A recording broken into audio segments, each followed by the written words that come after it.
Good morning, students. Welcome to the online class of social science, in which we had already started UHGO chapter 4, that is air around us. In the first video we have to cover the topic the structure of the atmosphere, and in that we have discussed about the layers, that is the troposphere, stratosphere, mesosphere and thermosphere. In today's one we are going to start our next topic, that is air and its composition. Let's start. The air which we inhale is not a single gas. जो भी air को हम inhale करते हैं, ठीक है ना, हम अंदर की तरफ लेकर जाते हैं, वो कोई सिंगल गैस नहीं है कि आप ये सोचो कोई सिंगल गैस से वो एयर बनी हुई है, नो बच्चा, but a mixture of a number of gases. बल्कि उसमें क्या है, बहुत सारा मिक्सचर है, बहुत सारी गैसेस क्या हुई हैं, मिक्स हुई है.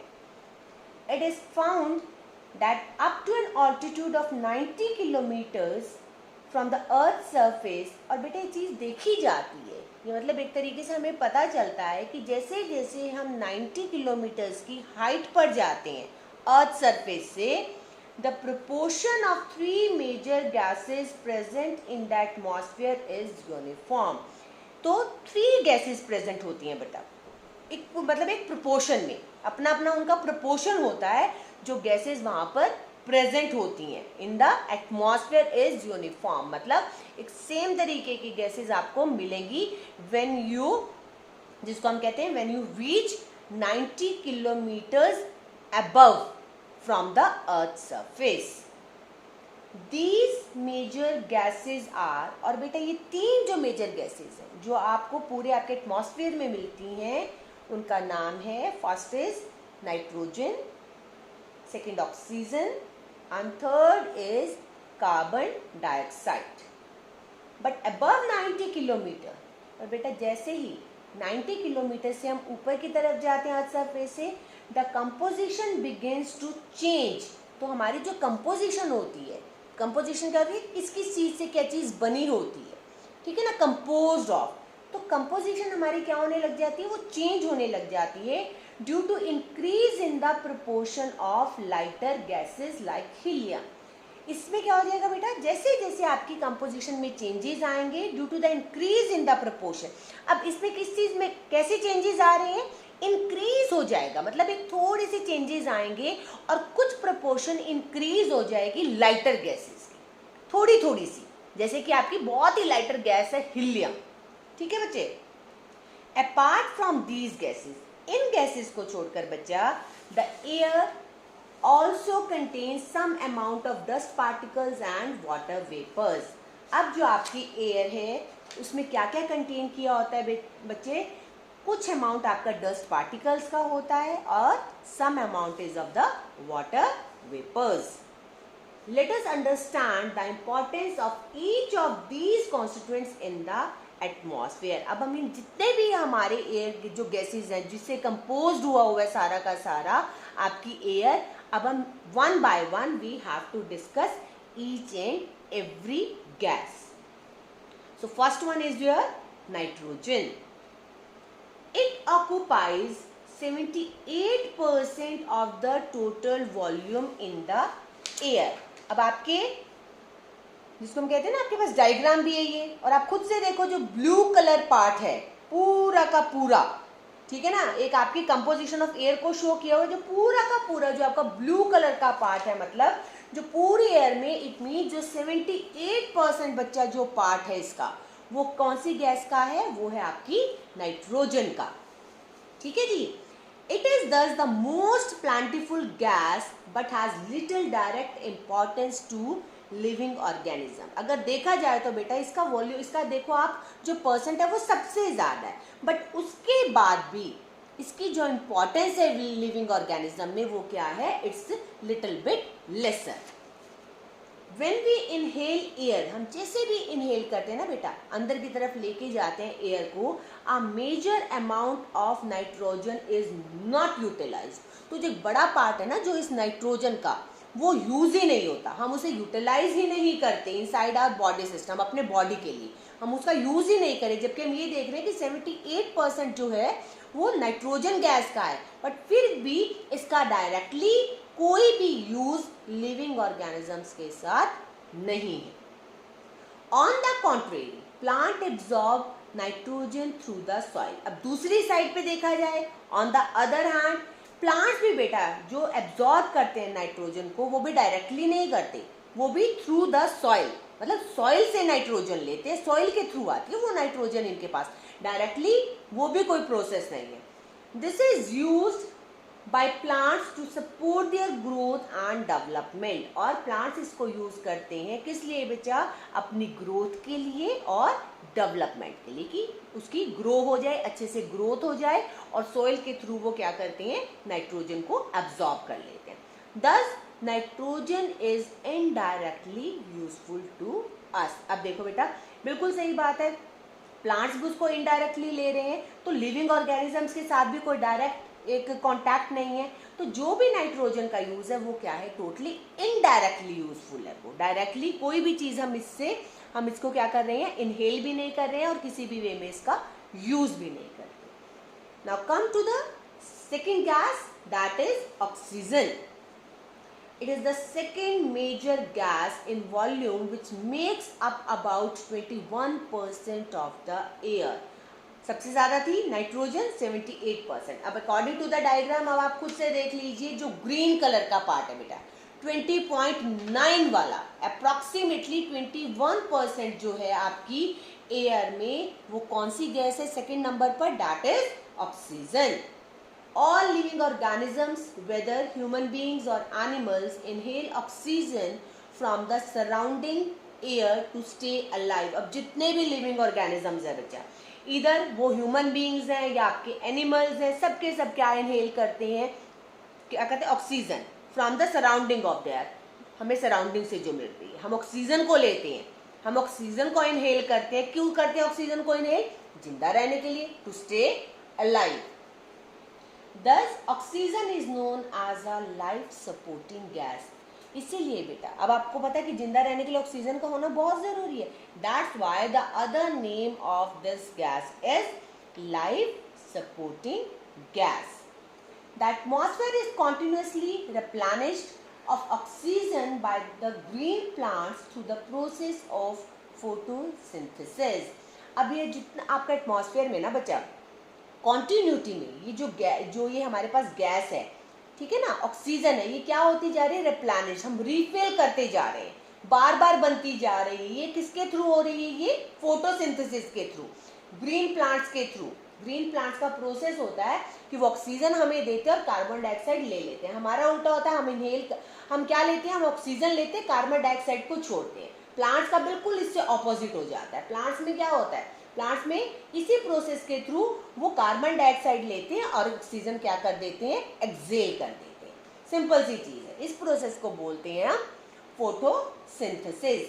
And this keeps a healthy balance of oxygen in the air. और बेटा ये बहुत ही हेल्दी बैलेंस बना रहता है.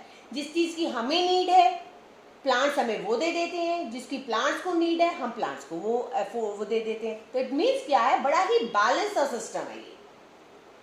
Therefore, growing of trees and bushes is very important to maintain a balance of oxygen supply in the air. और इसीलिए बच्चा बहुत सारे ट्रीज का होना, बुशेस का होना, प्लांट्स का होना बहुत ज़्यादा इम्पॉर्टेंट है कि जो आपकी ऑक्सीजन सप्लाई है एयर में उसका प्रॉपर एक बैलेंस बना रहे. अगर ऑक्सीजन खत्म हो गई तो सर्वाइवल क्या हो जाएगा? Is next to impossible. Now come to the third one, that is your carbon dioxide. Although it constitutes a very small percentage, that is 0.03% of the air. अब आप खुद से देखो बच्चा, 78% हो गई आपकी नाइट्रोजन, 21 के नियर अबाउट हो गई आपकी ऑक्सीजन, और बाकी आपकी कार्बन डाइऑक्साइड हो गई 0.03%. बिल्कुल ही जिसको कहते हैं ना कम वाली, 0.03% का है इसका सिर्फ कंपोजिशन इन एयर में. It is an important gas in maintaining the life cycle of plant over the earth. इसके बाद भी बच्चा इसका इतना सा कंपोजिशन है, फिर भी ये प्लांट्स के एक लाइफ साइकिल में बहुत ज़्यादा इम्पोर्टेंट रोल प्ले करती है. It is an important gas in maintaining the life cycle of plants. मतलब जो भी लाइफ साइकिल है प्लांट्स का, उसमें कार्बन डाइऑक्साइड का एक बहुत ही इम्पोर्टेंट रोल है.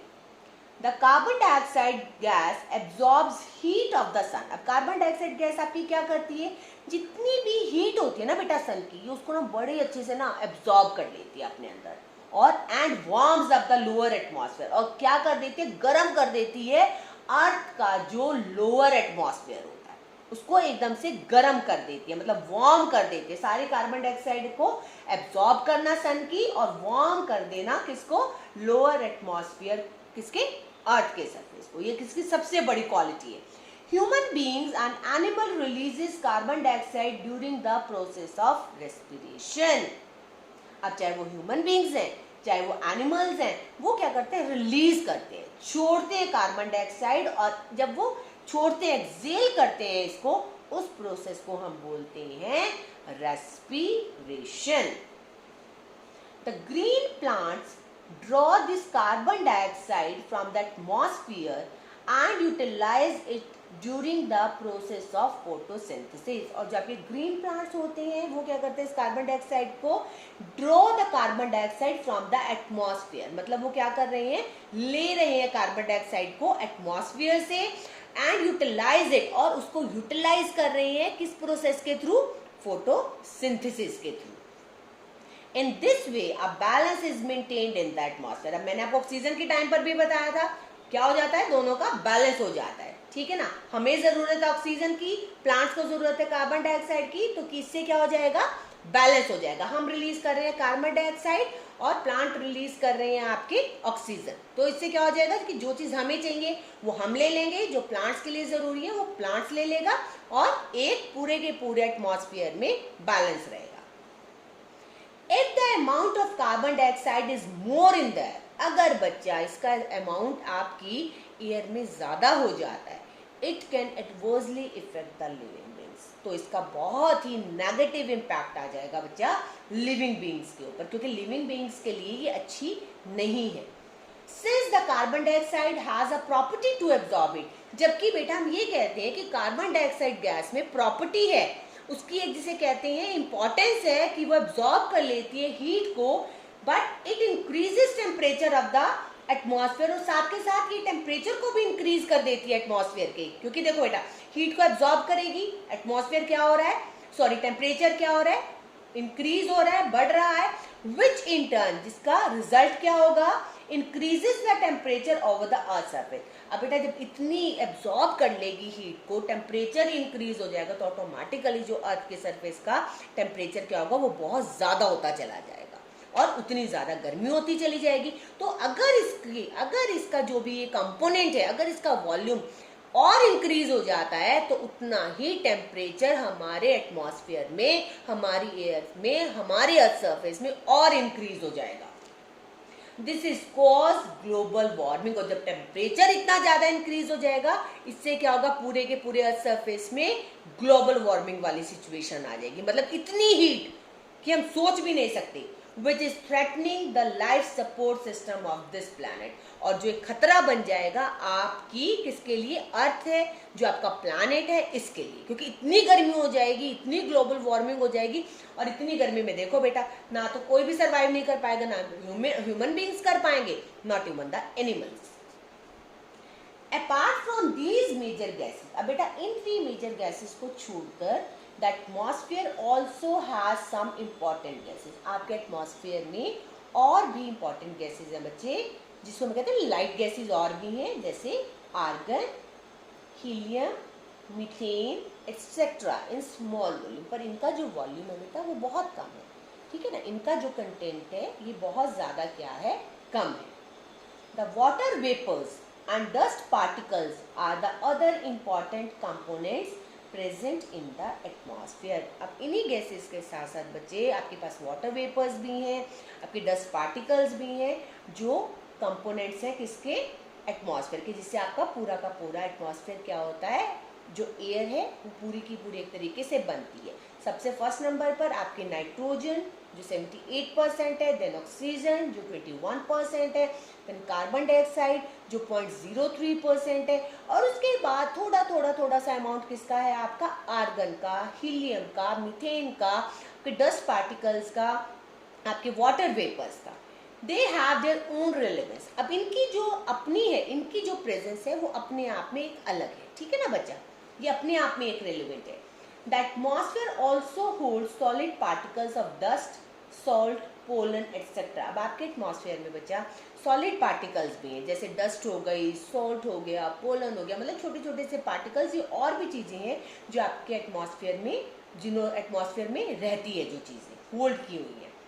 These dust particle act as hydroscopic nucleus. और इन्हें डस्ट पार्टिकल कैसे भी मतलब एक्ट करते हैं, कैसे परफॉर्म करते हैं, ये परफॉर्म करते हैं as a hydroscopic nucleus around which water vapour get condensed to form clouds. अब यहाँ पे क्या हो गया बच्चा, ये जो आपके डस्ट पार्टिकल्स हैं ये किस तरीके से बिहेव कर रही है, एक न्यूक्लियस के वे में बिहेव कर रहे हैं अराउंड द वाटर वेपर्स। और ये कहाँ पर है, वाटर वेपर्स के अराउंड गेट कंडेंस्ड, और जैसे ये कंडेंस्ड होते हैं क्या बना देते हैं, आपके क्लाउड्स की फॉर्मेशन हो जाते हैं, to form clouds. So in this video we have discussed about the air and its composition. So this is all for today's video. Thank you. Have a nice day.